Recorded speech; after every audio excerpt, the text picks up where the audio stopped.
How to add a box in Adobe Acrobat. First, go to acrobat.adobe.com in your browser. Log into your Adobe account. Click on All Tools from the top menu. Click on Edit PDF. Click Select a file and upload the PDF where you want to add the box. Click on the Comment tool from the right toolbar. This will open the commenting tools. Select the Drawing tool and from the drop-down, select Rectangle. It looks like a box.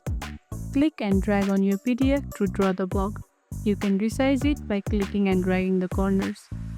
Once placed, you can also adjust the color and size from the toolbar that appears. You can add as many boxes as you want. And that's how you add a box in Adobe Acrobat. Easy, right? If this tutorial helped, don't forget to like this video, subscribe and tap the bell icon so you never miss an update. See you in the next one.